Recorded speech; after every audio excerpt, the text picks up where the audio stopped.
ಮಾವ ನಮಸ್ಕಾರ ಮಾವ. ಅತ್ತೆ ನಮಸ್ಕಾರ ಅತ್ತೆ, ಅಳಿಯ, ಎಲ್ಲ ಬನ್ನಿ. ನಮಸ್ಕಾರ. ಏನ್ ಮಾವ ಇದೆಲ್ಲ? ತಗೊಳ್ಳಿ. ಅತ್ತೆ ಮಾವ ಏನ್ ಇದೆಲ್ಲ? ಇರ್ಲಿ. ಇರ್ಲಿ ಅಳಿಯ ಬನ್ನಿ. ಹಾಕೊಳ್ಳಿ, ಯಾಕೆ ತೆಗಿತೀರಾ? ಅಯ್ಯೋ ಹಾಕೊಳ್ಳಿ ಅಳಿಯ, ಅದ್ರಲ್ಲೇನಂತೆ. ಅಳಿಯ ಊಟ ಮಾಡ್ಕೊಂಡೇ ಹೋಗ್ಬೇಕು. ಅಯ್ಯೋ ಏನು ಬೇಡ ಅತ್ತೆ, ಈಗ ತಾನೇ ಊಟ ಮಾಡ್ಕೊಂಡ್ ಬಂದಿದ್ದೀನಿ, ಹೊಟ್ಟೆ ಫುಲ್ ಆಗಿದೆ. ಬರೀ ಒಂದ್ ಲೋಟ ನೀರ್ ಕೊಟ್ಬಿಡಿ ಅತ್ತೆ. ಅತ್ತೆ ಏನಿಲ್ಲ, ತಿನ್ನಿ ತಿನ್ನಿ. ತಿನ್ನಿ ಅಳಿಯ. ಬೇಡ ಬೇಡ ಅತ್ತೆ, ನಾನು ಈಗ ತಾನೇ ಊಟ ಮಾಡ್ಕೊಂಡ್ ಬಂದಿದ್ದೀನಿ, ಇದೇನು ಇಷ್ಟಲ್ಲ. ಬೇಡ ಬೇಡ ಅತ್ತೆ, ಬರೀ ಒಂದು ಜ್ಯೂಸ್ ಒಂದ್ ಸಾಕು. ಅಳಿಯ ನೀವು ಊಟ ಮಾಡ್ಕೊಂಡೇ ಹೋಗ್ಬೇಕು ಇವತ್ತು. ಅಯ್ಯೋ ಅದೇ ಊಟ ಸಖತ್. ಅದೇ ಇರ್ಲಿ, ಒಳಗಡೆ ತೊಳ್ಕೊತೀನಿ. ಇರ್ಲಿ. ಅಯ್ಯೋ ಅತ್ತೆ ನೀವು ಬೇರೆ. ಶೋ ಅತ್ತೆ ಸಕ್ಕದಾಗಿತ್ತು ಫಿಶ್ ಮತ್ತೆ ಚಿಕನ್. ಹೌದಾ? ಆ ಕರಿನು ಏನ್ ಸಕ್ಕದಾಗಿತ್ತು, ಟೇಸ್ಟ್ ಮಾಡಿದ್ರು. ಇವಾಗ ಇದೆಲ್ಲ ಏನ್ ತುಗತ್ತೆ ಫ್ರೂಟು ಮತ್ತೆ ಸ್ವೀಟ್ ಇದೆ. ಮಾವ ಅಯ್ಯೋ ಸುಮ್ನೆ ರೀ ನೀವು. ಅತ್ತೆ, ಇದೆಲ್ಲ ಏನ್ ತುಗತ್ತೆ ಮತ್ತೆ ತಗೊಂಡೋಗಿ. ಸುಮ್ನೆ. ಅತ್ತೆ ಅದು ಪ್ರಿಯಾ ಹಾ ಅದು. ತಗೊಳ್ಳಿ.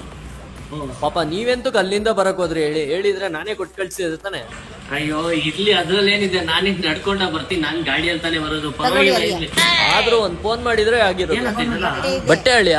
ಮಾವ ಏನ್ ತುಗಿದಲ್ಲ? ಮತ್ತೇನ್ ನಮ್ಮ ಅಳಿಯನ ಬರೀ ಕೈಯೆಲ್ಲ ಕಳ್ಸೋದು? ನಿಮ್ಗೂ ಮತ್ತೆ ಪ್ರಿಯಾಗ್ ಬಟ್ಟೆ ಇದೆ ಅಳಿಯ, ತಗೊಂಡೋಗಿ. ಶೋ ನೀವು ಬೇರೆ ಫಸ್ಟ್ ಇದೆಲ್ಲ ಕೊಟ್ಟಿದ್ದೀರಾ, ಇವಾಗ ಇದೆಲ್ಲ ಇಲ್ಲ ಪ್ರವೀಣಿಗೆ ಹೇಳ, ಅವ್ನ್ ತಗೊಬಂದ್ ಕೊಡ್ತಾನ ಅಲ್ಲಿ ಮನೆಗೆ.